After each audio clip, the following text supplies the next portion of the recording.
Yeah.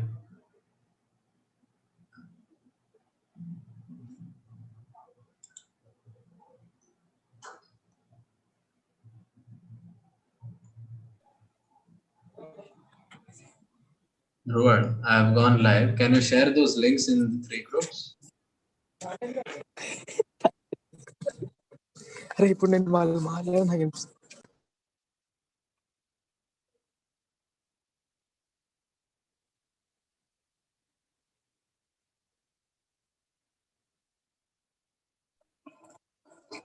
వద్దురా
Yeah, let's start, Rohan. Just share your screen. If there is any confusion, we'll see at the end. Until everybody joins, let's have a small kirtan. Everybody can sing along, but it's day 1, so I've just muted everybody.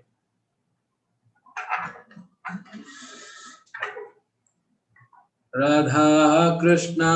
Yeah, let's start, Rohan. Just share your screen. Jugala Kishore. Everybody can sing along, but it's day 1.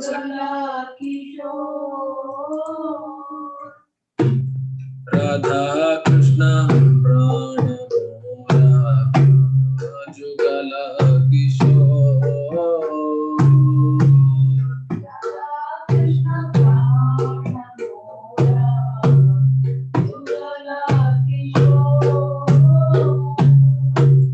जीवन मरणे गति यारो नाही मोरा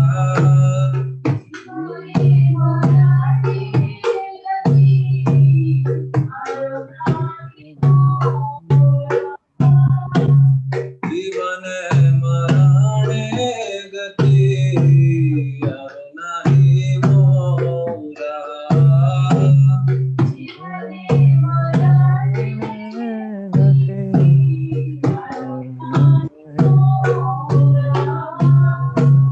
कालिंदीरा फूले केली कदंबरा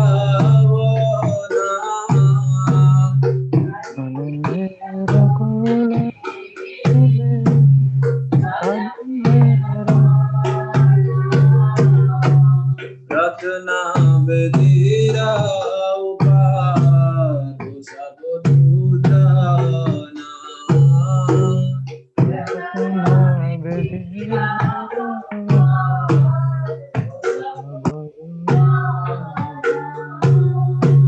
श्याम गौरी अंगे दिखो चंदन रागंधा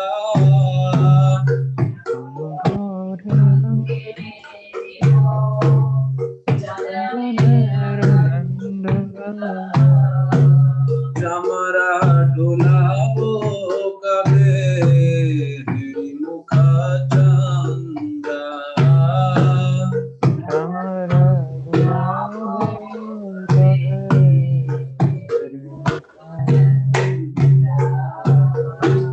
रतिया माल तिरमला दिगो तोहार गले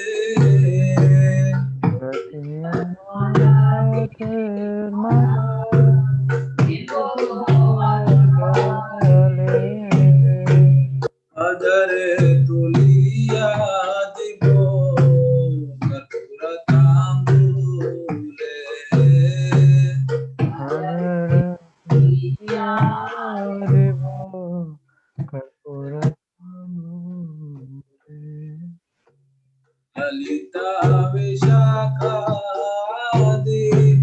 जत सखी वृंदा ललिता विशाखादि जत सखी वृंदा दया कोई हो सेवा चरणार बिंदा अग्नया कोई बो सेवा चरणारविंदा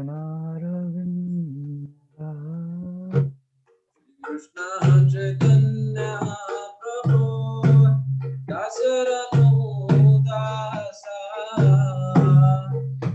कृष्ण चैतन्य प्रभु दशरथ सेवा अभिलाषा करे नरोत्तम दासा सेवा अभिलाषा करे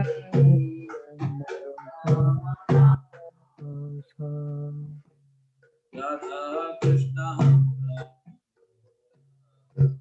युगल किशोर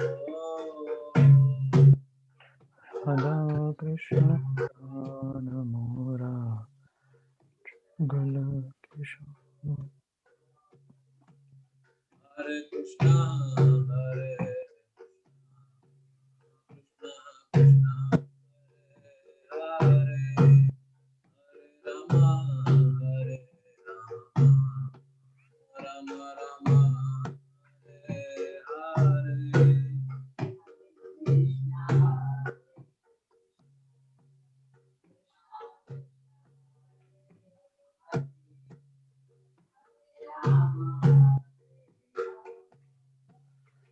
राम राम हरे हरे हरे कृष्ण हरे हरे हरे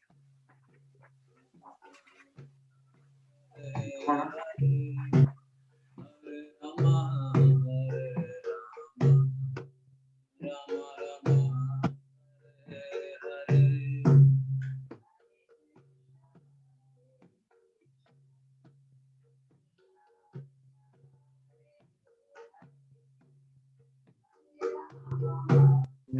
राम राम राम हरे हरे कृष्ण हरे कृष्ण कृष्ण हरे हरे हरे राम हरे राम राम राम हरे हरे कृष्ण हरे कृष्ण कृष्ण हरे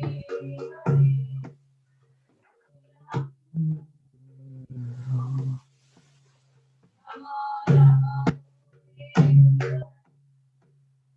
हरे कृष्ण हरे कृष्ण कृष्ण हरे हरे हरे राम हरे Ram Ram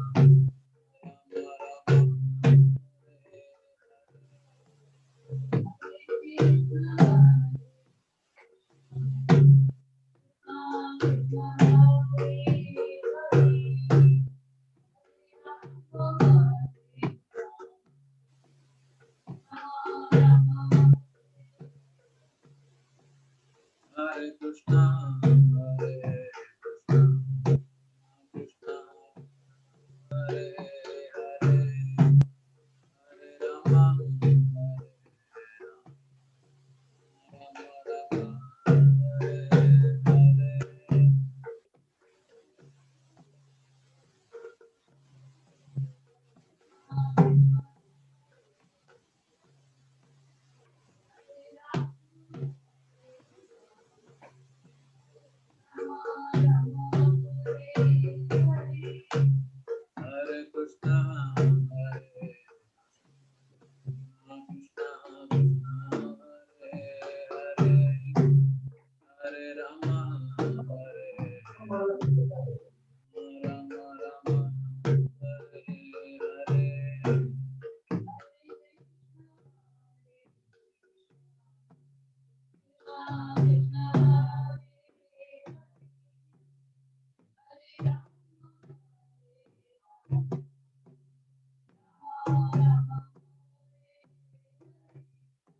Krishna Krishna Hare Hare Hare Rama Rama Rama Hare Hare. Hare Krishna, Krishna Krishna, Hare Hare, Hare Rama, Rama Rama, Hare Hare. Hare Krishna Krishna Krishna Hare Hare Hare Rama Rama Rama Hare Hare. Hare Krishna, Krishna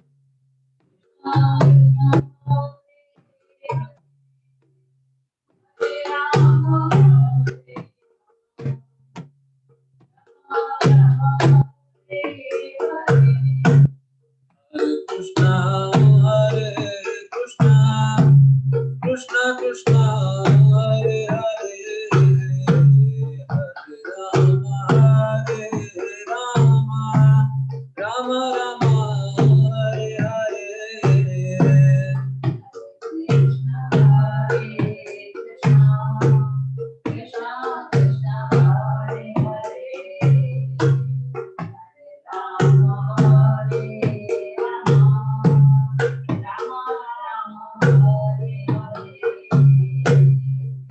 Krishna, Hare Krishna, Krishna Krishna, Hare Hare, Rama Hare Rama, Rama Rama Hare Hare. Hare Krishna Krishna Krishna Hare Hare Hare Rama Rama Rama Hare Hare. Hare Krishna, Krishna Hare Hare Krishna Krishna Krishna Hare Hare Hare Rama Rama Rama Hare Hare.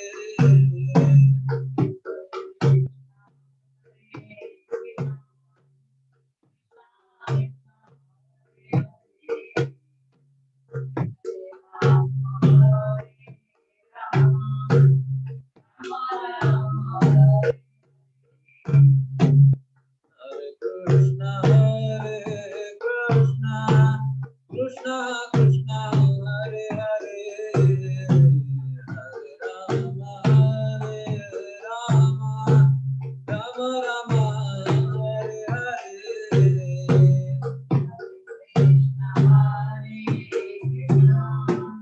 Krishna Krishna, Hare Hare, Hare Rama, Rama Rama, Hare Hare. Hare Krishna Krishna Krishna Hare Hare Hare Rama Rama Rama Hare Hare. Krishna Hare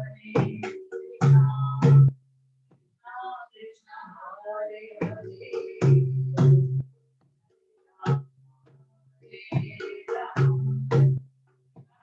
Rama Hare Hare. Hare Krishna Krishna Hare Hare Hare Rama Rama Hare Hare. Hare Krishna Krishna Hare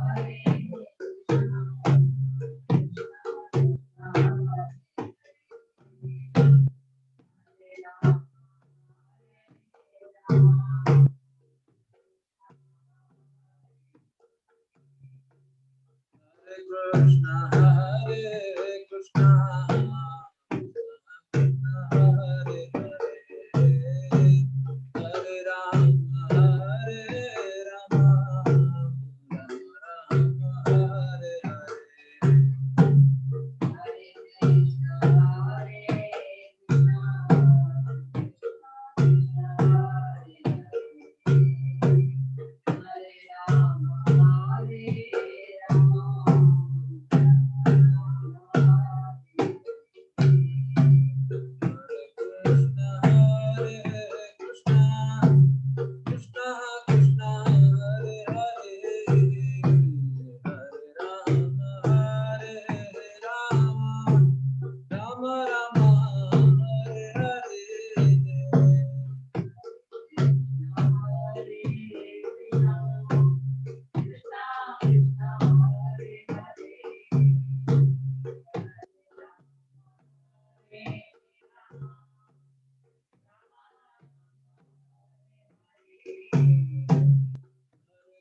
Hare Krishna, Hare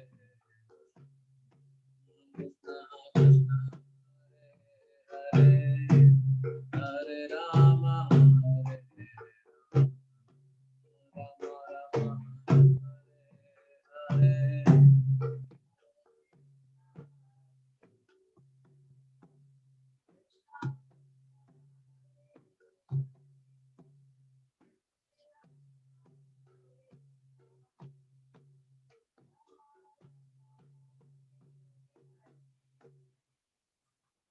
Jayo Radha Govinda Radha Govinda Radhe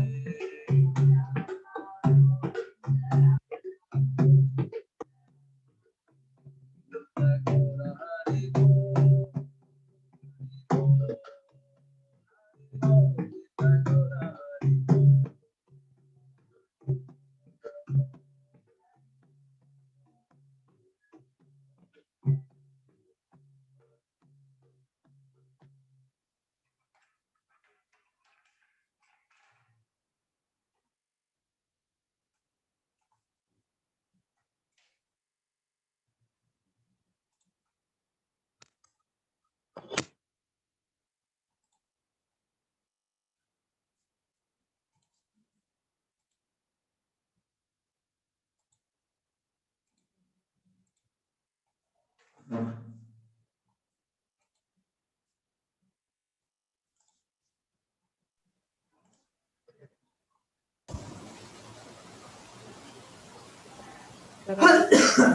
We start. If somebody has a question, they can feel free. We have 2 or 3 minutes to start. Yes. Does any Sandeep? Yes, you have a question. Hare Krishna.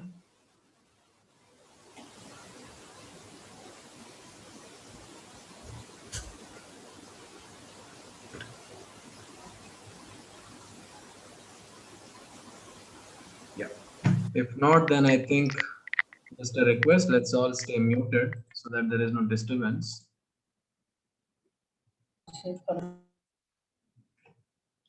If you're not able to hear me, or if I'm not able to hear you, you have to just connect your audio. And there's a way to do that, which has been shared on the group. But I'll share it again anyway.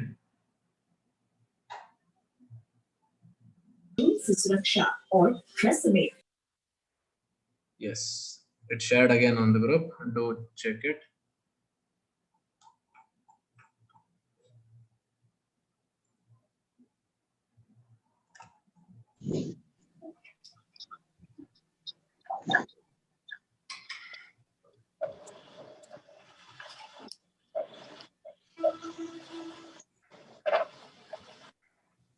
I'll just share YouTube links on each group all over again.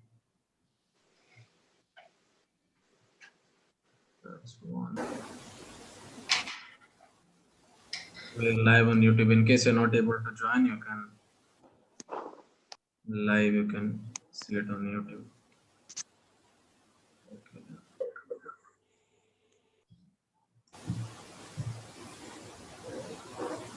हो गया शुरू हो गया Yes.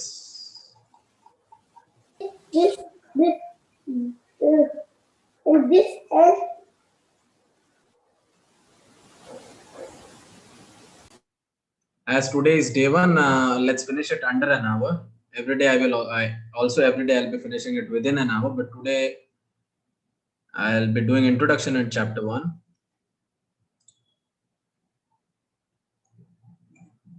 So before we start, something about me. My name is Rohan. I'm a devotee from ISKCON Mangalore. The story of me coming to ISKCON was back in the college when I was doing my bachelor in engineering, BE, and Prabhu, Namesh Prabhu, used to come and take classes for us in first year. It was an elective in the school. It was professional ethics, and he, little by little, he made us more and more inquisitive. Yes, Sandeep, if you're having a connection issue, you can disconnect and reconnect. So that's how it started, and it's been 7 years now. I'm a very small person. I'm not qualified, but we are short on manpower, so we are sharing the load, and somehow I have ended up with this session. So let's start. So the name of the course, as you all know, I'm sure, is Understand Bhagavad Gita in 18 days. Let me make one thing clear, that we are not going to go into the depths of Bhagavad Gita. We're just going to, trigger some inquisitiveness. It's going to be a crash course, such that if you study by yourself after this, you'll be able to understand Gita. So this whole 18 days or so are going to be based entirely on the teachings of His Divine Grace A.C. Bhaktivedanta Swami Prabhupada. And please stay muted, everybody. Please do not unmute yourselves. It unnecessarily causes disturbance. At the end, we will have question answer session.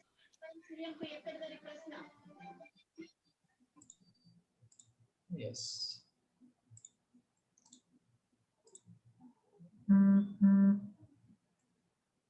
If you do not have audio, please check the WhatsApp message which I have shared. The two images direct you to how you can check the audio. And if it's still not possible, you can join on YouTube with the link so that you can hear me. And at the end, question answer session, you can join here. So without further ado, let's start. So the entire 18 days are going to be entirely based on the teachings of His Divine Grace A.C. Bhaktivedanta Swami Prabhupada, who is the founder of ISKCON. And I did share a documentary yesterday. It was a it was 1.5 hour documentary. Did anybody see the documentary which I shared? If you did, you can give me a yes. I hope you know how to use the options here. Yes, no. If not, let me share this. Yeah. See, here you can see when you come to Zoom and open chats, and you can respond to my questions with yes, no. If I'm going too slow, you can ask me to go faster. If I'm going too fast, you can ask me to slow down. And there are more options as well. So you can just respond to my questions like that so that we can keep it live. Now I'll just disable the chat so that you can respond to me using these options. Yes and no are going to be the most common answers. So I did share a documentary yesterday. Did anybody check it out? If yes, you can give me a yes. If no, you can give me a no. If you have still not figured out how to respond, then maybe slowly you will be able to. Did anybody see the documentary which I shared yesterday, the link? Okay, I guess that's a no. Anyway, in that documentary, you see, it's a documentary about whole life of Prabhupada. It's like a biography. It's some biopic kind of. So this is Prabhupada. So why do we need to know about Prabhupada? Because when you come to ISKCON, the history of ISKCON is the history of Prabhupada. You should know about Prabhupada because Prabhupada is ISKCON, ISKCON is Prabhupada. So right from a very young age, right from his childhood, he was a Nitya Siddha. Right from his birth, he was a devotee. He used to worship his Radha Krishna deities at home and gather all the children around his home and have Rath Yatras in a small Ratha. Then at the age, after marriage, at the age of around 22, 23, he met his guru, Bhakti Siddhanta Saraswati Goswami Maharaj. And he said, people like you, educated people like you, should go to the West and preach Krishna's message in English so that they can also understand. So upon order by his spiritual master, he took it up. First of all, he started in India. He tried a lot. Yes, I will be sharing the documentary link again today. Don't worry. After the class, I'll share it. It's a beautiful documentary.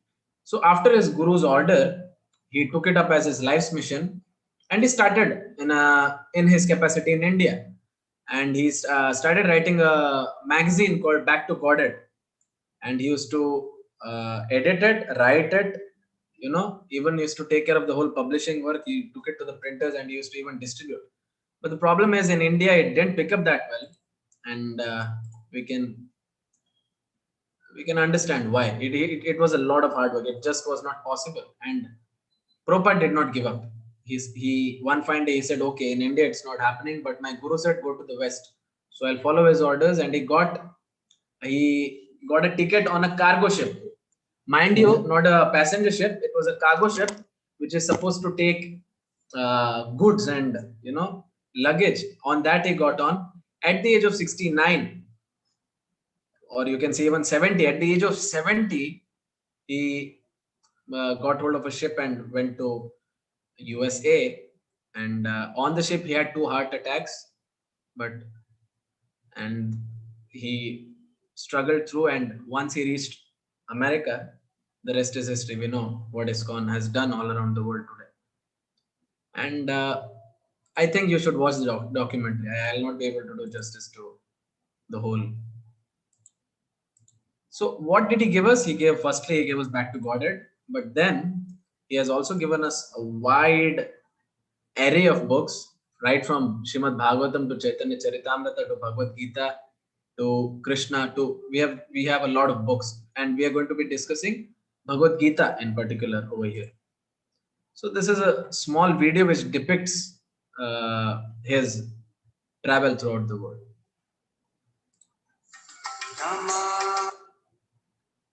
Yes, give me 1 second. Yeah.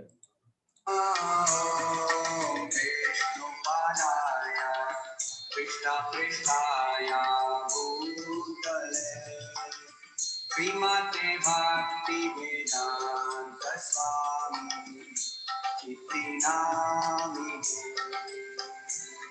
Namo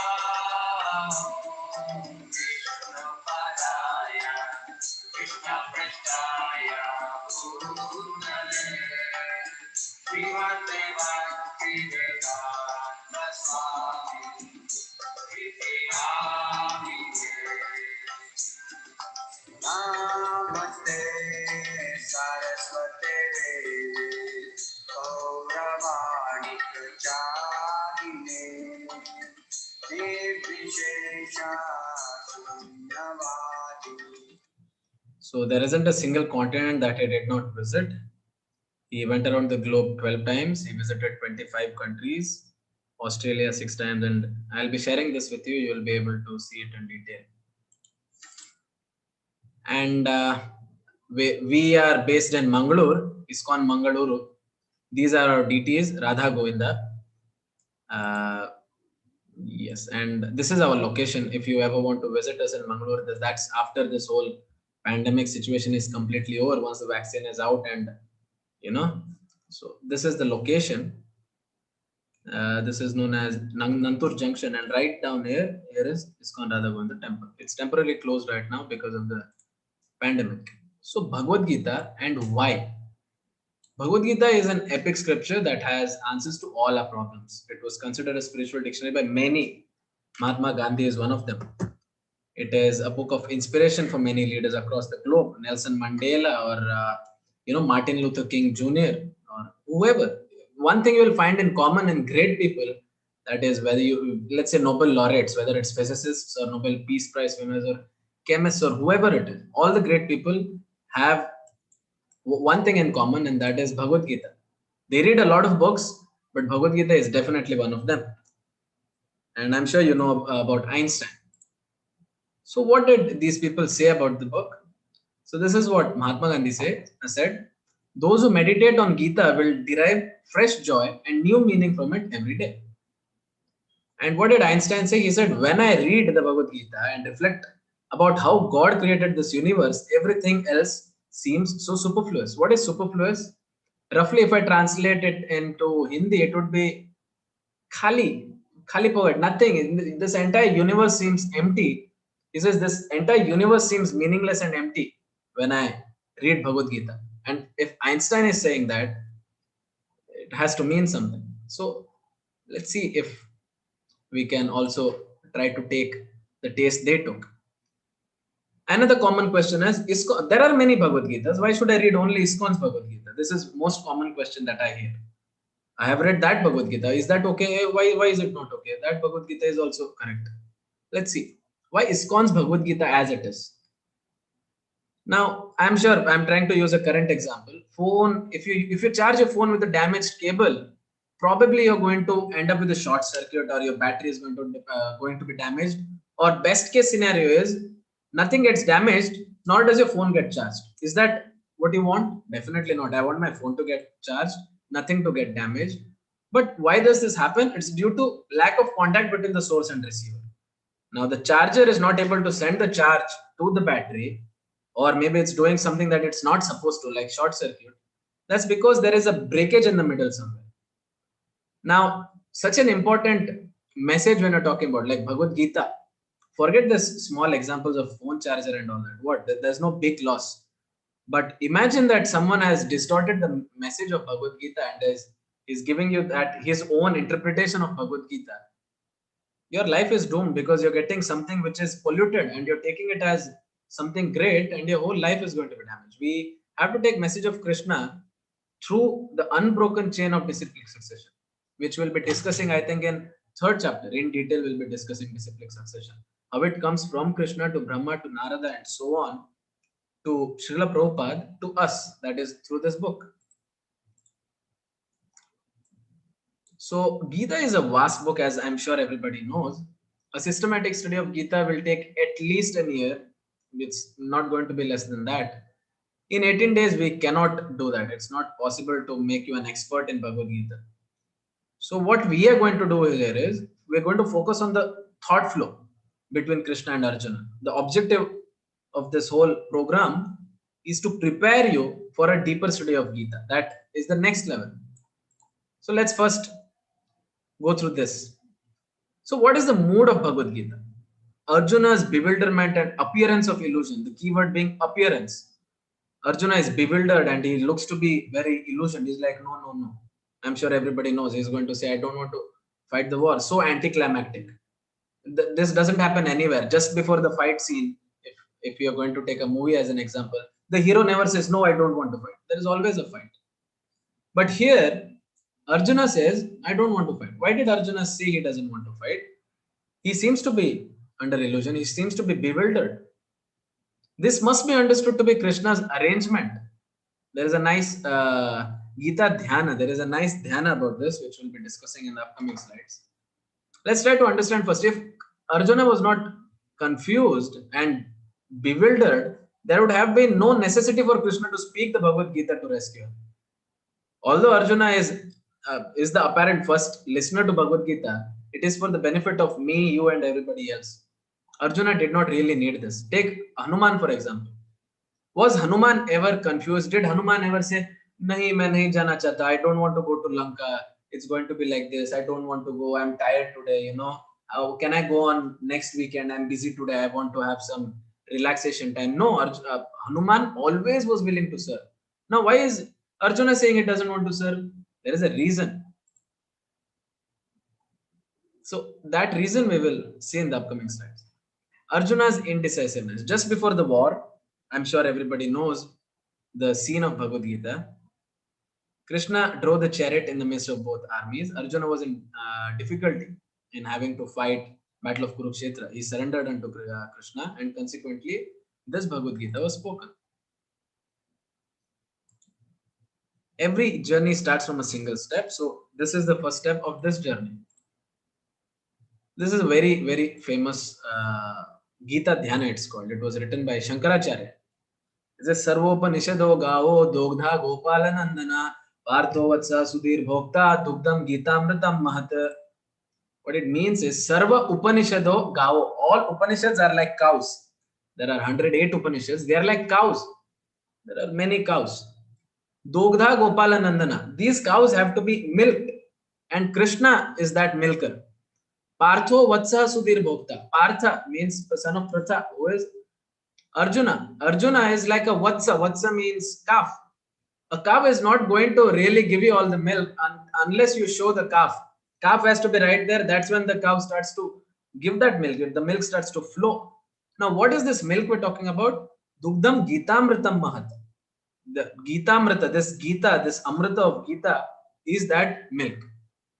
And this milk is not for Vatsa, it's not for the Dogdha, it's not for Arjuna, it's not for Krishna, it's for us.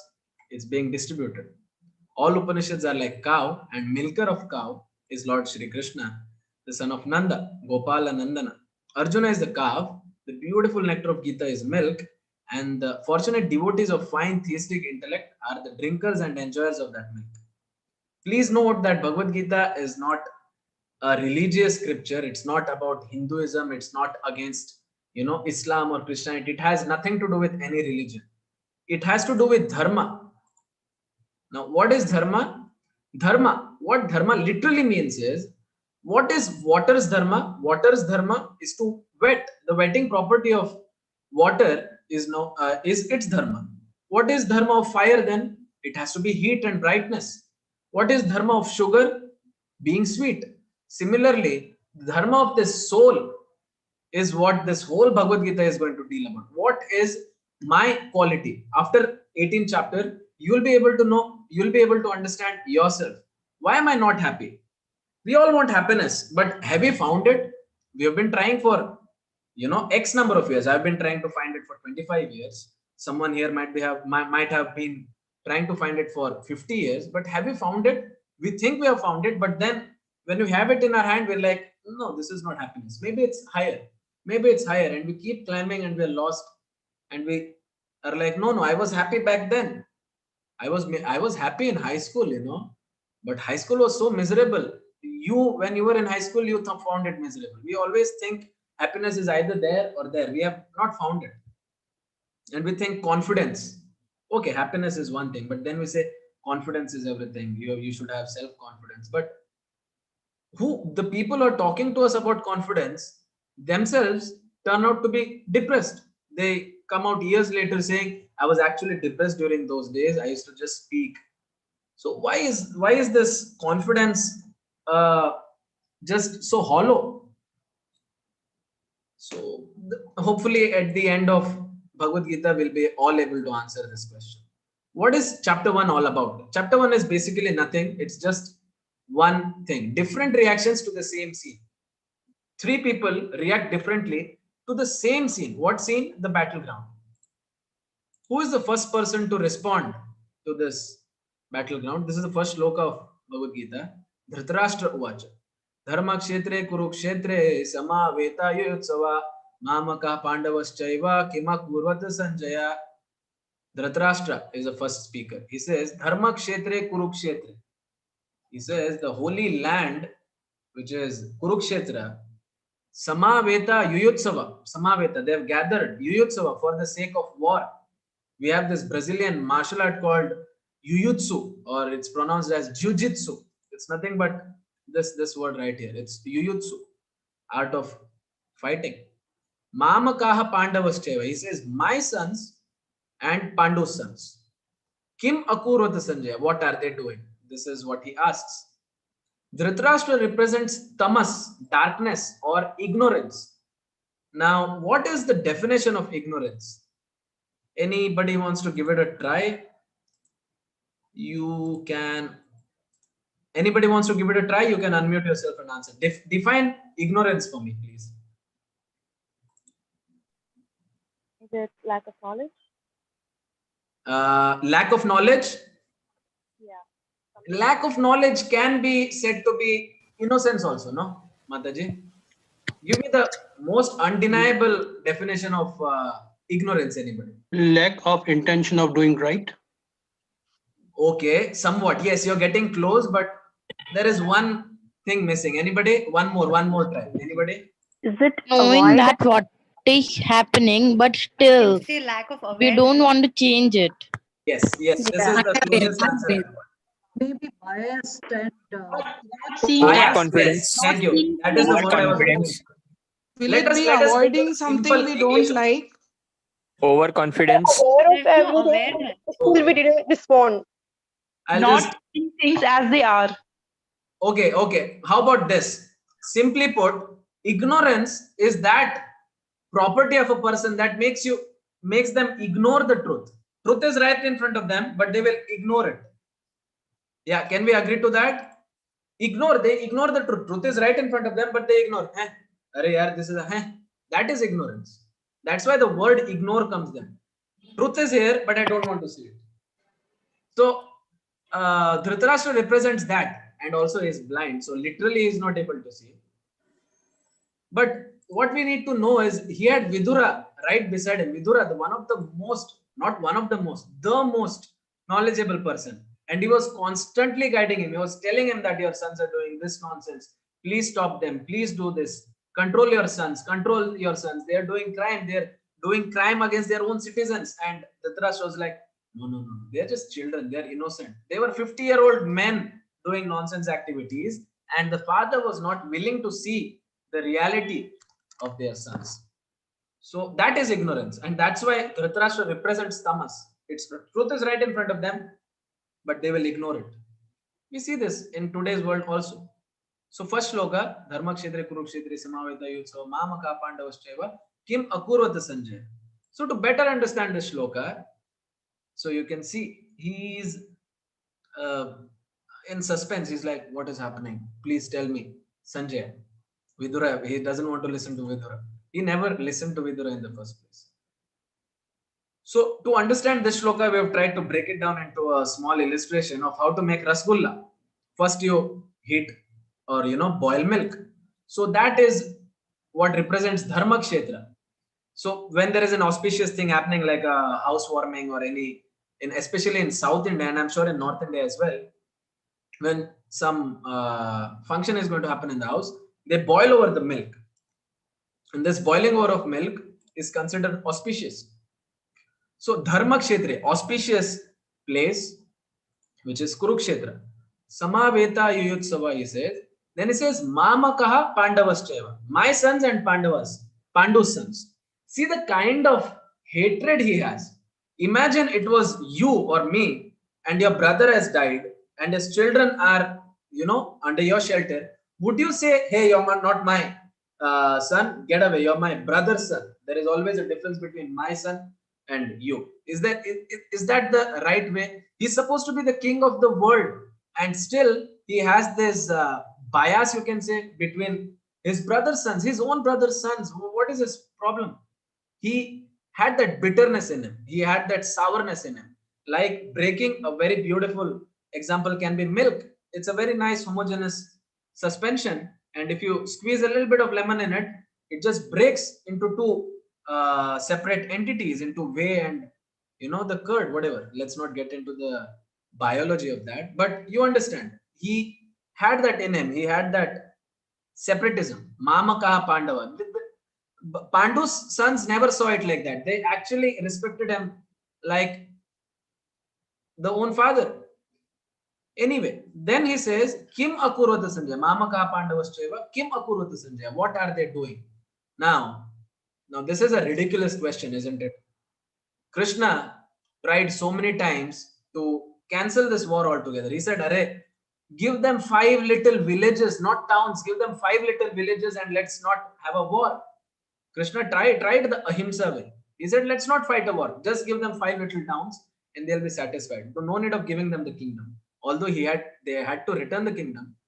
Krishna says, forget it. I will convince everybody. You just give them 5 little towns. And what did Duryodhana say? No, I'll not give them even 1 needle tip equivalent area of land. That's never going to happen. Get away from me.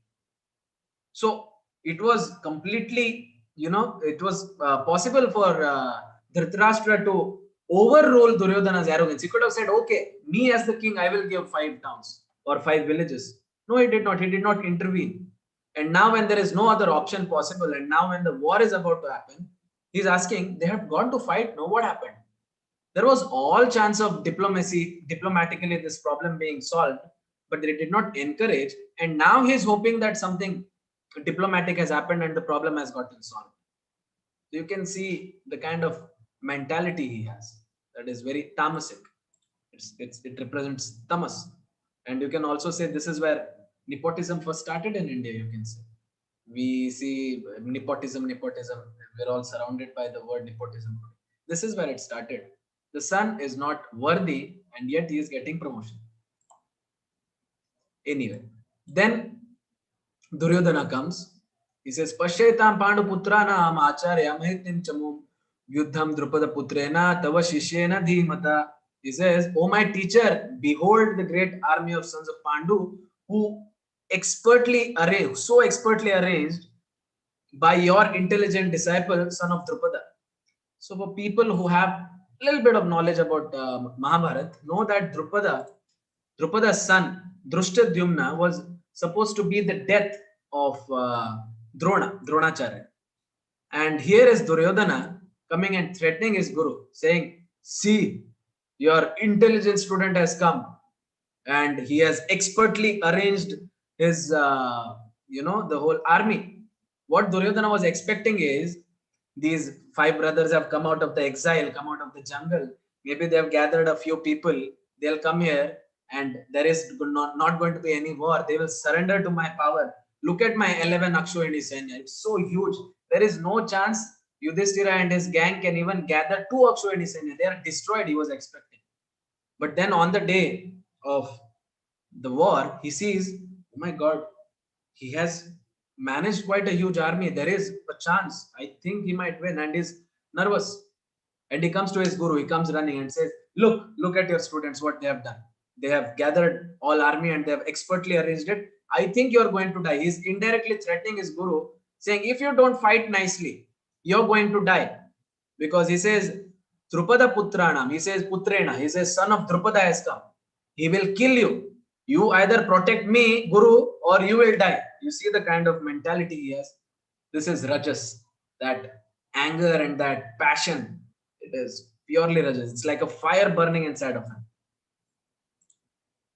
And he is angry and sad and nervous. You can see beautiful paintings by devotees. He has a complete mixture of emotions. He doesn't know what's going to happen. And the only thing he knows is to blame others. So he has come here to blame Dronacharya, saying, why did you train Drupada's son in the first place? You knew that he's going to be a death. Then why did you train? Anybody knows why did Drupada train? Drupada's son was trained by Drona, although Drona knew that he's going to be killed by his hand. Anybody? One or two answers. You can unmute yourself. Nobody knows? Yeah. Hello.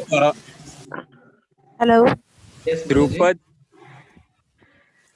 Mataji. Drupad and Dronacharya were in the same school, Yes. and they were batchmates. And I think, and Drupad, they were very great friends. And then but Drupad But they ditched had some Dronacharya. enmity also, right? Later Yes, on. they did. He ditched him. Then why would I wouldn't train my enemy's son? But why did Drona do that? Because he was Drupad was Draupadi's brother. Brother, Yeah. and they have done the yagna, and they ask for the son, like who killed Dronacharya, because Yeah, he but is my the question enemy. is not that. My question is, why did Dronacharya train Drupada's son, Sir, Drishtadyumna? He didn't have Yes, to, be- right? Shikandan. because he in the Shikandan was position the of son. Guru, Because Guru, and he is Shikandan was going the to train son who was trained. And princess. Shikandan accepted Dronacharya as his guru, and he said, when I come to you as a Sishya, I have accepted you as your guru, and he will do everything possible to support him as his guru. Dronacharya, being the predominant guru at that time, accepted Shikandan, and he forgot his enmity with Draupada because he saw the qualities of the perfect Sishya in Exactly. Shikandan. Exactly. So we should know that the Vedic civilization, the way they were built was different. We see, mere ko kya milega? What's for me in this? But they did their duty. Drona said, such a beautiful, what a perfect student this person can be. I will train him. It's okay if I die by his hand. It would be my honor to die by my own student's hand. What a wonderful student he can be. And he saw the potential in him, and he took him. So that was the greatness of Drona. So we come to the 19th shloka. We are going to only discuss important shlokas. Saghosho dhratarashtanam hridayani vidaret nabhascha prithvim chaiva tumulo abhayu dayan. The blowing of these different conch shells became uproarious and thus vibrating both in sky and the earth. It shattered the hearts of sons of Dhritarashtra. Shattered the hearts. Even Dhritarashtra's army did the conch blowing. Arjuna's army was not, they blow their conch, okay. They were not moved. But when the Arjuna and his army blows the conch one by one. The whole opposition just basically, except for falling down on the floor, everything else had happened. They were just shook. We have to concentrate on the word shattered the hearts. Hridayani vidhare. So let's understand nervousness. Where does this nervousness come from? Nervousness originates from a desire to control the outcome. Exam, I'm nervous. Why? Because I'm bothered about what the result is going to be. I want to get an A and I'm nervous. Why am I nervous? Because I have not done the required amount of effort. I'm talking about myself. This used to be me in the college days. I was always nervous before exam because why? Except for last night, I haven't opened the book. I remember something that teacher taught. One day before exam, I opened the book and I barely pass. That's because I have not done justice to my role. Confidence will come only if you are doing justice to our role. What is my role today? What is my role tomorrow? It might change. Our identity keeps changing throughout our life, but individuality remains. What do I mean by identity changing? Does anybody agree that my identity keeps changing throughout my life? Does anybody have a counter to that? No, my identity has remained the same. Anybody here whose identity has never changed throughout their life? Anybody? Identity keeps changing. Does anybody want to dispute that fact? But what do you mean by identity over here? So what Exactly. exactly is See, identity? what do we have to first define identity, right? I believe yes, the identity changes because earlier, like for in the first phase of life, we are a child of somebody. Okay, Exactly. then Mataji has we defined it and I'm answered it the same thing. Yes, then I'm a woman. Then I am a wife of somebody. Then I'm exactly. like mother to somebody. So our identity changes in the complete life. Yes. But has your individuality changed, Mataji? You were one person when you were born, and you are still this single person. Number has not changed. It has not decreased. It has not increased. Individuality remains, but identity changes. Like, yes, even during our student life, our identity changes. I am student of so and so school. Now I'm student of so and so college. Now I'm student of so and so university. And although I'm a student, within that so many variations come. Yes, I am son, but then I become a student, and in student I take so many shapes. Then I look for a job and I'm an employee in this company. Then I become an employee in some other company. Then I climb a little bit higher. I become a manager of this branch, but still I'm under somebody else. So my identity keeps changing, but my individuality remains. And whatever your identity is, you have to do justice to that role. And as long as you're doing justice to that role, there is no question of nervousness.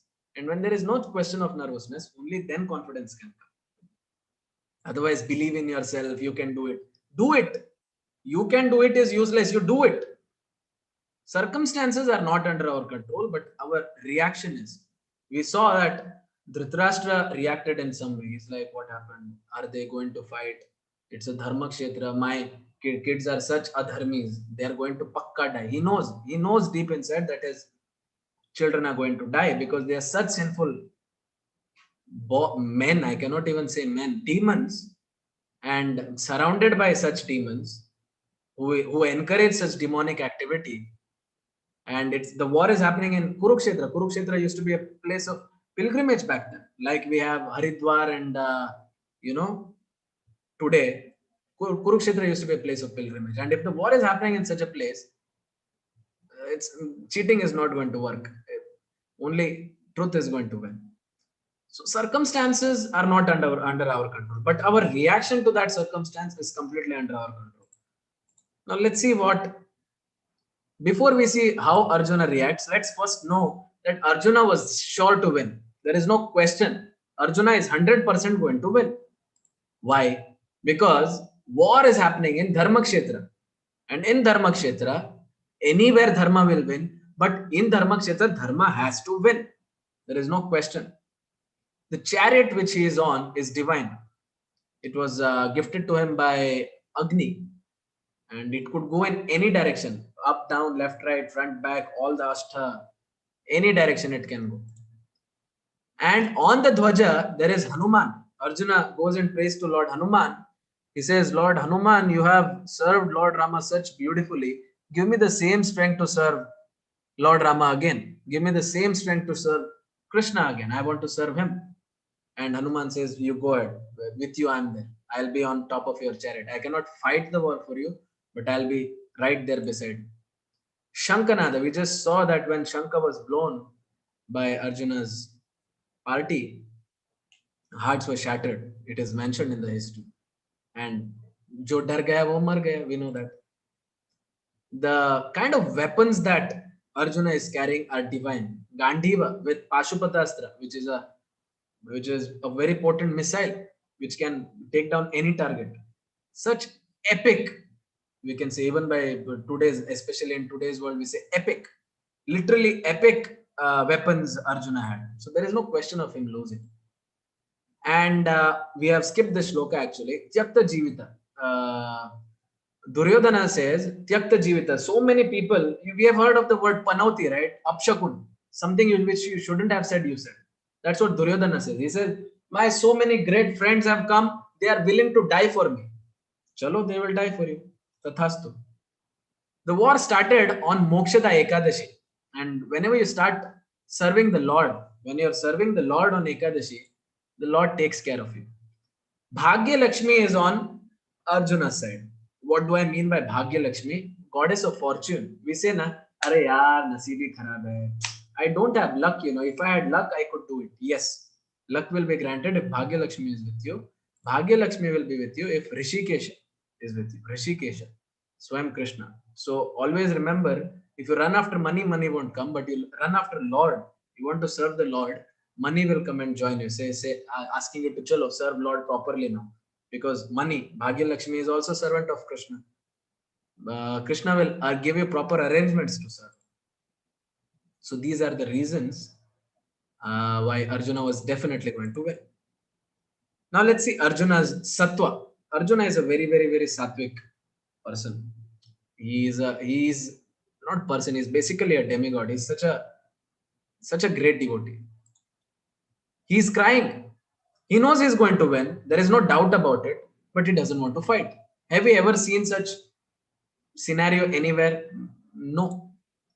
First of all, he says in 28th shloka, he says compassion. I feel so much compassion for them. I cannot lift a weapon. I feel sorry for them. They're going to be destroyed. I don't want to do that.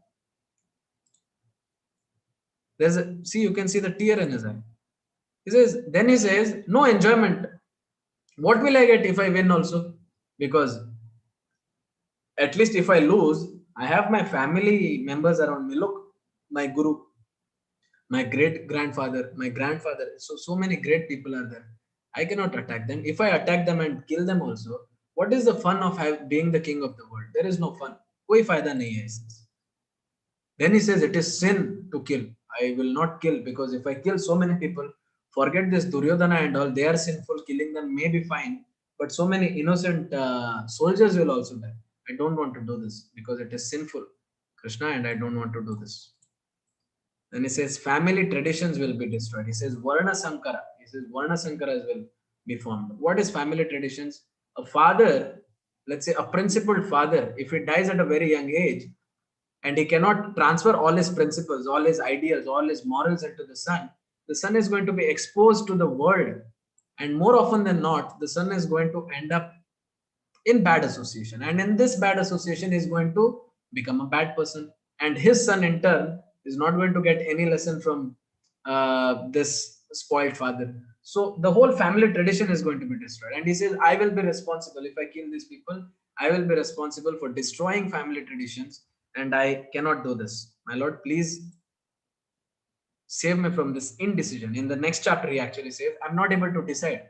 And see the greatness. When you're not able to decide, you should stop and think. And that's what Arjuna does. He says, I'm not able to decide, my Lord. You help me make the proper decision. And all this,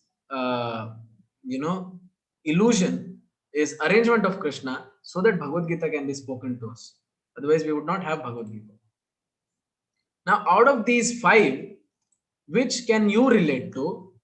I just want you to think about it.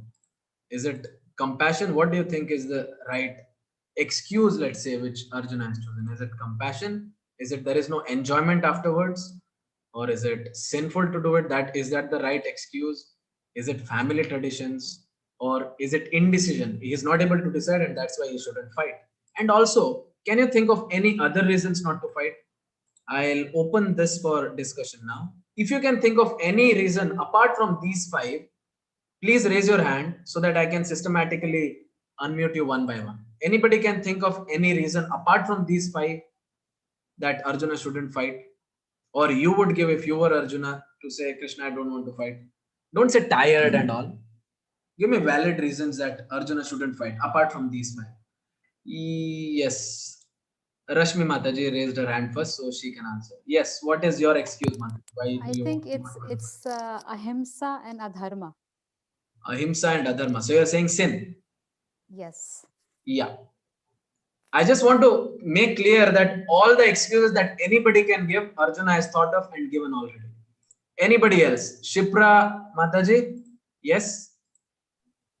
Yeah, just to show respect also in life, in generally also we are told not to speak against our elders, even if they are wrong. Yes. So we can say in a way enjoyment, because his family will not be there if he attacks them. So he sees that there is no enjoyment on the other side. And also it is sinful to talk against your parents or, guardians and elders. Yeah. Yeah. Yeah. Raghu, yes. Yes, Prabhu. So my view is, if I identified myself, with my relatives, with my father and grandfathers and other relatives, so imagining a situation, without them would be very difficult, So therefore, I don't fight. So you have come to indecision now. I'm not able to decide. He is in complete confusion, right? Yes, absolutely. Yes, you're right, Prabhu. Vani Mataji.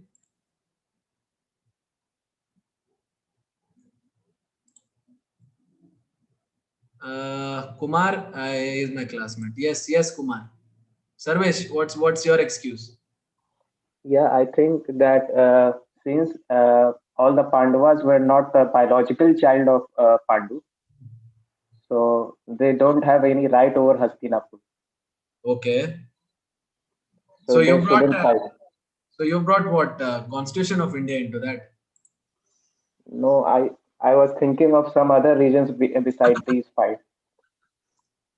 No. Because although they are not biologically his children, you cannot say that because it wasn't done illegally. It was legal in those days, and also if you speak about biology, he belongs to that clan because Vedavyasa is son of. Do you know who is Vedavyasa's mother? Yeah, Satyavati. So biologically, he is a Pandava. They are Pandavas. They do come in the Kaurava dynasty, right? Yeah.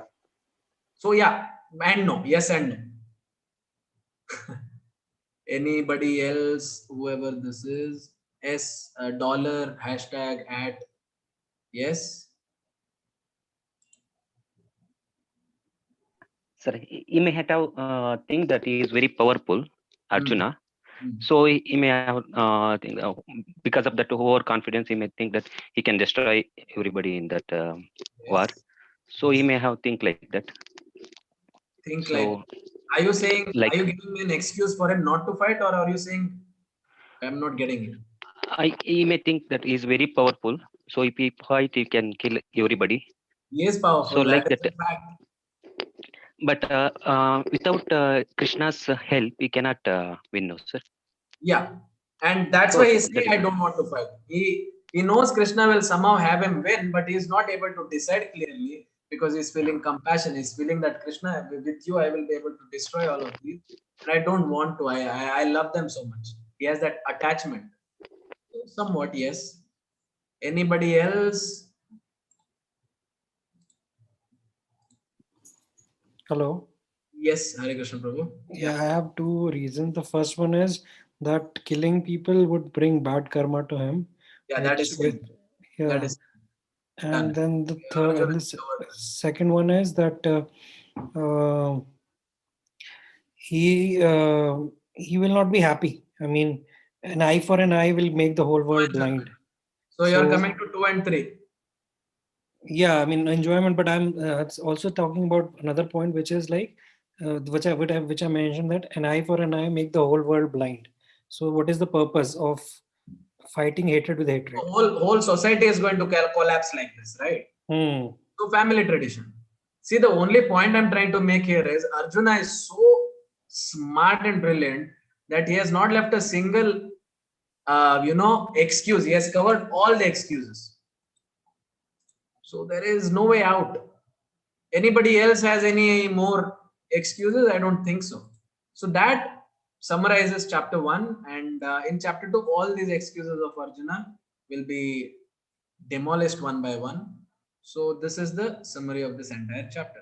Now, if anybody has questions apart from these just 5 excuses, you can raise your hand. I will ask you to unmute yourselves.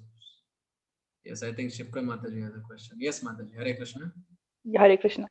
Yeah, probably he wants to exercise his tolerance. Like these things show your metal, what you are made of. So he does not want to behave like them. All these excuses will be answered in the next question, next chapter. So I'll not give any spoilers now. All these excuses are silly. It will be destroyed in the next chapter. Okay. Anybody else has a question? You can raise your hand. I have one question also. Yes, Mataji. Yeah, in our general life, if we are wronged by our elders, say our parents or neighbors or relatives, we are told not to raise those issues, and because they are elders, we should respect them. But if we go by Gita, the same thing that Arjuna wanted to do, Krishna went against it and told him that you have to fight for justice. So why not in our life we apply these things? That's a very good question. That's something to think about. After it, see Mataji, it's not just that fight against elders if they are wrong, but we have to choose our battles. To win the war, you have to win maximum number of battles. It's not just first battle that you win and the whole war is won. So you have to choose which battle you want to concentrate on. No. In our life, we are constantly fighting battles with people who are younger than us, or people who are of same age. But if the elder people, if they do wrong, say our parents, nobody advises us to go against them. The way Krishna advised Arjun to go against his gurus and grandfather. Because there was something much higher at stake here. After second chapter, you will be able to get your own answer. Okay. Because it wasn't just Arjuna's personal gain here, there was the whole world at stake, because the whole world's future was at stake. Because if Arjuna did not fight the war, Duryodhana was going to rule the world with his demonic friends, and women and children were not going to be safe. So let me not give any spoilers. Let's just discuss that tomorrow. Okay. Any questions from this chapter only? I don't think there can be any questions. So anyway, yes, Milan Prabhu, I think. Yes, Hare Krishna Prabhu. Hello. Yes, Mataji. Generally, in today's times, we all say that we should avoid violence and stay with love. But here, if we see the entire Bhagavad Gita, it is like if somebody wanted to conclude, they would say that it is promoting violence. Yeah. So how can we explain this? And then we say that Bhagavad Gita is our biggest scripture. It's like a big learning for everybody. So how can we justify this? In the 6th chapter and 17th chapter, it's going to be mentioned that whose duty is what. Arjuna is a Kshatriya. Now, if let's talk about right now, let's talk about India and China borders, because I think it will make sense. On the border of India and China, if Narendra Modi, who is the commander-in-chief right now, let's say he says, I don't want this war to happen. So let me do one thing. I will sit here and do non-violence. I will sit here and fast. I will sit here and fast until the Chinese army surrenders. And he sits for Satyagraha. What's going to happen, Mataji? Is China going to say, oh, Narendra Modi is starving to death, so put down your guns, everybody. Let's just surrender to India? Or are they going to shoot down the whole border, and is India danger? What do you think? They'll shoot us. So depends on who you are. You have to be non-violent, no doubt. But if you are someone who can bring the change, it's your duty to bring the change. Narendra Modi cannot say, Ahimsa, I am not going to fight. Everybody stand down. Indian army, no, don't raise guns. Go with flower bouquets. Don't spread violence. No, they have to do their job. It's the question of duty, and you have to do your duty. Now, similarly, a student cannot say, this teacher is misbehaving with me. Purposely, he is troubling me. I will punch him in the face tomorrow. You're a student. Your job is not to fight. When you climb up the ladder, maybe you can bring about changes, but do your duty. That's the whole. As we go in the first chapter and second chapter, if you just limit yourself to first and second chapter, there's going to be a lot of misunderstanding. But if you finish all the 18 chapters, Mataji, you'll be able to clearly understand what Krishna wants from each and every one of us, because there is a personalized message for everybody. 7 billion, 14 billion, 21 billion people in the world. If they read Bhagavad Gita, Krishna has one message for each and every one of us, and it's going to be personalized. It's not for everybody to fight. There is many ways to solve a problem, but Arjuna cannot sit and do satyagraha. Arjuna cannot say, no, I will become sannyasi. No, Arjuna has to fight, because if Arjuna doesn't fight, anyway, now I am disclosing second chapter. So let's discuss the answers to this question in second chapter. I hope that did some justice to your question here. Yeah, thank you. Yes, home folder, Prabhu or Mataji, who is it? Yeah, I have this question regarding the analogy that you shared with the respect to tamas, the milk, the chena, and the gulab jamun. So the third one, where you rasgulla, not gulab jamun. So the third one, where rasgulla was shown, you said that the Rashtra is asking, what are they doing, right? How is that related to rasgulla? I didn't talk about that. So, for example, Prabhu, you have come to temple, and I give you rasgulla, saying this is Radha Govinda Prasad. Prabhu, please take it and share it with your family. I give you some 5-6 rasgullas. Then 2-3 weeks later, you come back again, and if I ask you, hey, I had given you rasgulla, no, what happened? Is it fair for me to ask you that question, or is it obvious that you've eaten it? Yeah, obvious that If I'm asking you what you have done with the rasgulla, it means I had some hidden intentions. No, it means that it's a weird question to ask. People have gathered to fight a war. What are they doing? What will be they doing? What will be they discussing global economy? No, they're going to fight a war. They've gathered to fight a war. They'll fight a war. That's like asking, I gave you gulab jamun last week. What did you do with it? I used it as a paperweight, as if that's going to be the answer. So that is what that analogy was about. I'm Okay, sorry. you mean to say it's very trivial to ask that question? Why would you even ask? It's not a rhetorical question. It's a lame question. Okay. Anybody else? Yes, Krishnam Setti Mataji, Vani Mataji. Okay, if not, Raghu. Please, hello, Rohanji. Yes, I just want to observe one thing, that the Arjuna's state of mind, psychological state of mind, is such that it's beautifully described in the chapter 1, because when he sees all those warriors arrayed to fight, and the jitters he experiences, the anxiety he experiences, the nervousness he experiences, it's such a true psychological condition that is applicable to each and every one of us in our day-to-day life. That's why my observation is that Bhagavad Gita is applicable, relevant to not only present society, for the thousands of years to come. That's the one thing the chapter 1 is going to set the platform. Hey, this nervousness, this anxiety, it will be there in you because of your expectations, your desires, whatever it is. That's why my strong belief is that it is valid. It will be valid for generations to come. That's the only observation I want to make. Completely so right. But also we should remember that Arjuna is showing that mood because Lord wants him to. It's Lord's arrangement. It is Lord's Yogamaya that has covered Arjuna in such a way that he is going to show these bewilderment and sense of illusion. It's all a show. Arjuna, if Yogamaya was not in charge, Arjuna would have just picked up his arrows and served his Lord.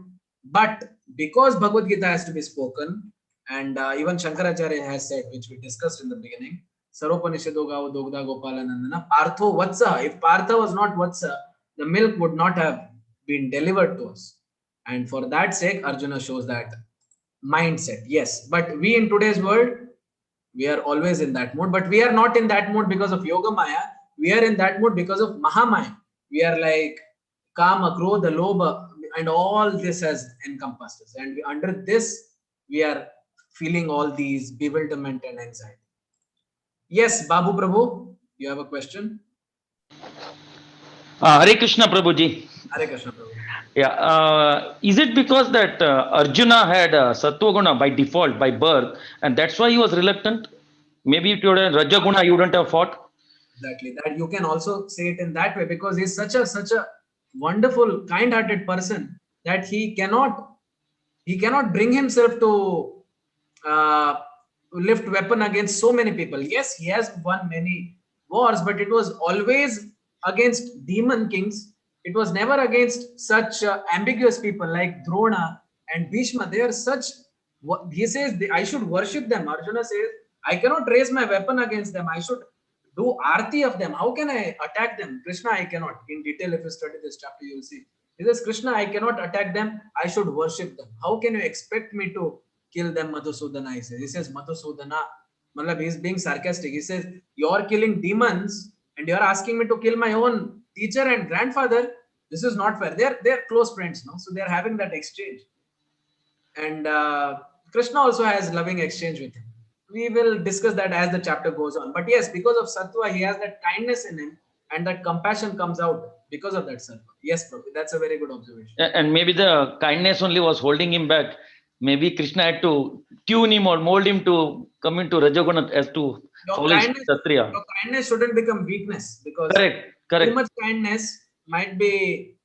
Your example was very apt of Narendra Modi is giving that. You can't be too much kind. Kindness has a place. Kindness not on the border. Kindness in the home. You come to my home, let's discuss. Hare Krishna Prabhuji. Hare Krishna. Saurabh. Yes, Prabhu. My question is on the top of what the earlier respondent said. It's regarding the kindness. So weren't we taught from the childhood that hinsa is wrong, and if someone slaps you, you show them the other cheek and things like that? And on the contrary, when we hear the first chapter in which we are asking him to fight, forget fighting anyone, his kins or anyone, but fighting itself is bad in my opinion. So where does it stand, and how should I take it from here to next chapter? Yeah. Again, ahimsa has its place and himsa also has its place. And again, himsa is not himsa if it is done. See now, for example, if cancer has to be removed, can the doctor say, oh my God, I don't want to cause pain to the patient? When a cancerous tumor is, chemotherapy is going on, the patient suffers, even the tumor starts to hurt. But can the doctor or the patient say, oh my God, we shouldn't do himsa. These cells deserve to live. They are cancer cells. Maybe they are misguided, but they have the right to live. No, because the cancer is going to take out the whole person.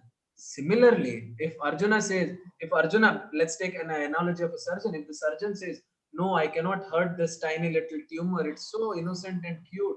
Let it grow and flourish. Let it, acha ho, sabka bhala ho. Let it slap me. I will give it another cheek to slap. Then I will give my head to punch. If it does like that, the world was going to collapse, wasn't it?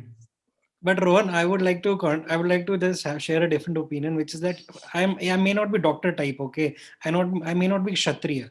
I don't have those qualities in me to actually hit back. Nor am I. Yeah. Then what should one do in that situation? If that your general design is different, you are that always comes in the later chapters. I'm not going to give you spoilers now. What is your position? You have to decide, and you have to decide what your duties is. I think it comes in 15th chapter. You stay tuned till then. I'll wait for that then. Okay. Hare Krishna. All right. Yes, Rajesh Joshi Prabhu. Hare Krishna. Prakash Prabhu.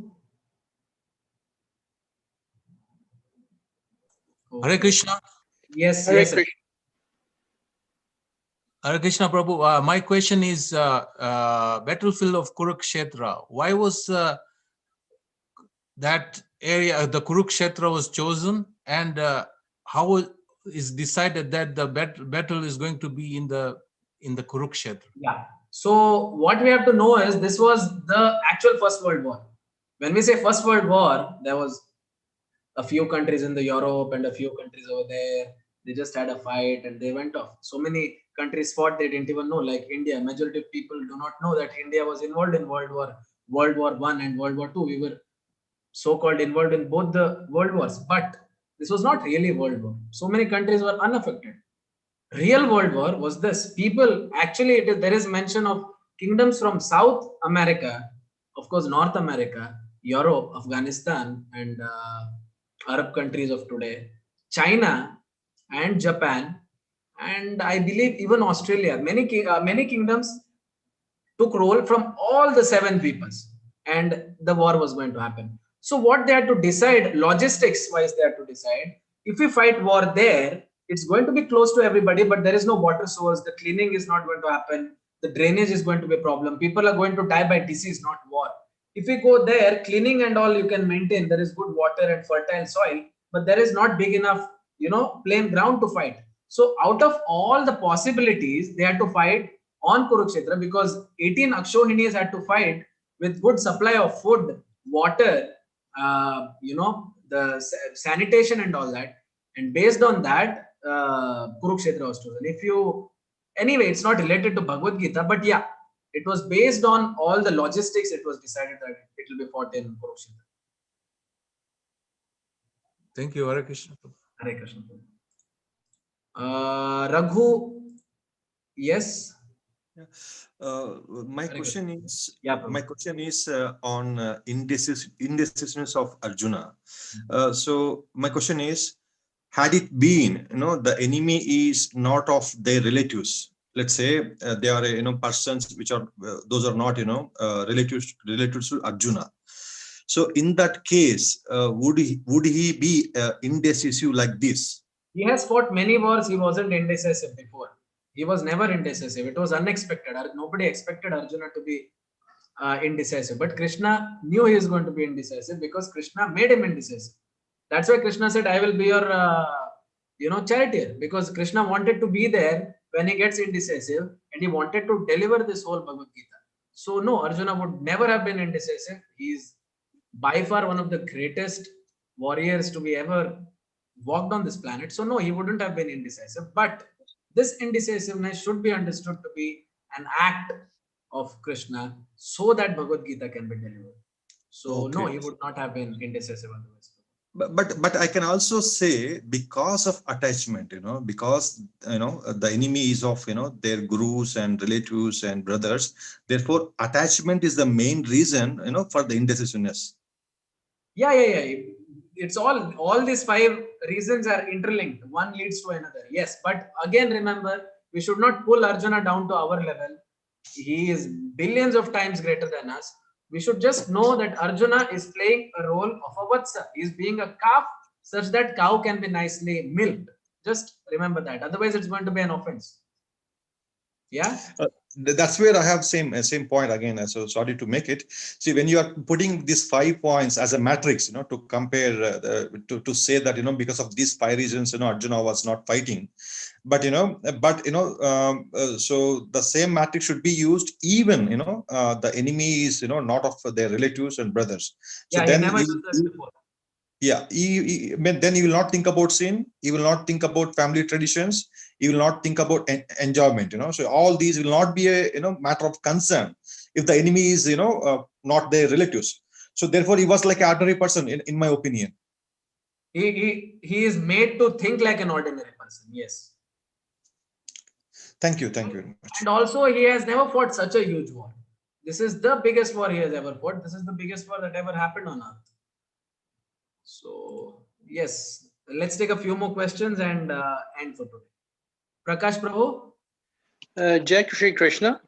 I just wanted to know, where was Vidur when the war was being done? I don't see him in any parties. I've read Gita, but there's no mention of Vidur in Gita. he had gone to pilgrimage of Haridwar, I believe. In Bhagavatam, in Bhagavad Purana, it is mentioned. I will check on that and maybe get back to tomorrow the exact place where he had gone, but he had gone for a pilgrimage. I Thank think you. Badrikashram or somewhere. I will get back to you on that. Thank you, Just, sir. just throw me a WhatsApp message so that I remember. I'll do that. Thank you, sir. Hare Krishna. Because yeah, you were saying something. I'm sorry, I muted you. Hare Krishna, Prabhu. hello, I'm already in the process of reading Bhagavad Puran on the third skanda right now. Okay. I hope you're reading the Prabhupada translation. I found it on the internet, the PDF version. You do one thing. I'll give you the ISKCON's version of PDF itself. Don't worry about that. Thank you very much, sir. Don't worry about that. Please don't read unofficial sources because they're going to give their own commentary. And the broken charger का problem हो जाएगा, battery खराब हो जाएगा. Thank you, sir. Thank you very much. Any more questions? I'll take one from Mataji. Seema Mataji.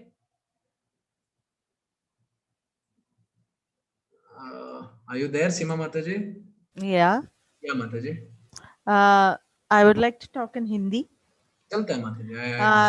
नहीं, मुझे ये पूछना था कि अर्जुन से तो बहुत बिगड़ा हुआ दुर्योधन ही था, तो ये एडवाइस तो कृष्णा दुर्योधन को क्यों नहीं दिए?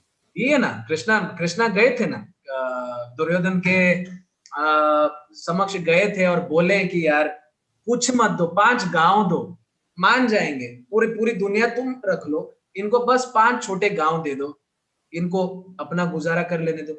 दुर्योधन ने क्या बोला? बिल्कुल नहीं, मैं तो इनको एक सुई की नोक के बराबर की जगह नहीं दूंगा. Duryodhan was not, he didn't listen to his father, he didn't listen to his grandfather, he didn't listen to the supreme lord himself. He is not going to listen. अच्छा, सुनने वाला में से नहीं था. आप नहीं कह सकते कि कृष्ण भगवान ने कोशिश नहीं की. भगवान कोशिश की, लेकिन मुझे ये था कि दोनों में से तो अर्जुन काफी मतलब बहुत ही अच्छे बच्चे थे, दुर्योधन ही था जो बिगड़ा हुआ था. Yes. Hello. Yes. So the advice to be, I mean, the Gitas are give discourse for Duryodhan was more apt. Gita जाके दुर्योधन को क्यों नहीं दिया? हाँ, मतलब गीता सार जो है वो वेरी गुड क्वेश्चन. ये जाके दुर्योधन को देते तो बहुत भला होता, अर्जुन को तो जरूरत नहीं थी, कह रहे आप. हाँ, वो तो अच्छा ही बच्चा था. आपको ये समझना है कि अगले चैप्टर के शुरुआत में ये आपको आंसर मिल जाएगा. टुमारो एट बिफोर 9:10 से पहले इसका उत्तर मिल जाएगा आपको. क्यों दुर्योधन नहीं सीख पाता है? इवन अगर भगवान जाके भगवत गीता का पूरा 700 श्लोक बता भी देते दुर्योधन को, दुर्योधन ऐसे करता. तो मैं क्या करूं? एनीवे, कल डिस्कस करेंगे माता जी. Very good question. Thank you. Duryodhan का ज्यादा भला होता है. You are right. Thank you for that question, Mother. Hare Krishna. Thanks. Okay. So maybe one more, Saurabh Prabhu. Everybody else, you can message me. I'll get back to you. Let's not keep 99 people holding. Two things, Rohan. First thing is I cannot wrap my head around this idea that I have to go against my parents, family, younger ones, my kids, even if they are standing against me, because I think that's how we are trained, especially in India, to respect relations, right? Yeah. So what is Arjuna is feeling, I feel the same way. I just hope by the end of 18th chapter I have more clarity. You are completely allowed to feel that way. Do not worry, because you are not in charge of the entire globe. The whole globe's future is not depending upon you. So you are absolutely free to think like that. It is not sinful. But if Arjuna, who has the capacity to protect the entire population of women and children on the planet, and if that comes in the next chapter, please don't make me give out spoilers. No, all I'm saying is one can go against everyone, but against their relatives or someone, it is very difficult to go through. So I can empathize with Arjuna at this point of time, and it is difficult. Yeah, it is difficult for me to actually. He wants you to empathize with him so that when Bhagavad Gita is given to you, you can take it as well. Right. I think that's it's a good starting point. And the second thing is, after a mathematics lesson in school days, we used to get problems at the end, no? And those problems used to make us think about the question again, think about the syllabus again.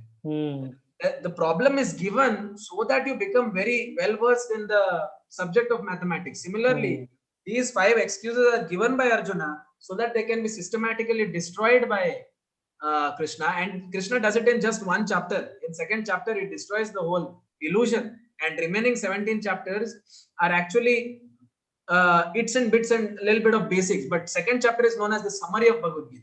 Okay, So in looking the forward 2nd to chapter, that. all these will be answered, and I hope to some extent all your questions will be answered. Okay, and another point, Rohan, if you are sharing that PDF of Bhagavad Gita, please share with all of us. It's already shared, but okay, I'll share again. No problem. If it is shared, I'll check. I think I missed that. But if you are sharing it again, just share it with all of us. Everybody, you don't have to buy Bhagavad Gita. If you want to buy, you can buy it off of Amazon, or you can order it from iskonmangaluru.com. It's always nice to have a hard copy in your hand when we're studying, but absolutely, it's not compulsory. I will share the PDF with you. I will share the PDF of Bhagavad Gita. I will share the PDF of Srimad Bhagavatam. If I forget to, just ping me, and I will, because I'm a little forgetful of a person. Sure. Thank you. Oh, Hare Krishna, Prabhu. So let's wrap this up for today. And all your questions, you can reach me directly. I don't want to hold 100 people waiting just for a few questions. You can just reach out to me, and if they are mentionable, I will mention those questions tomorrow in the class. So shall we end this here today? I'm really sorry for the questions which I couldn't attend to. You can reach to me directly. Yeah, we'll meet tomorrow before 9. Please, everybody log in. Yeah, thanks everybody.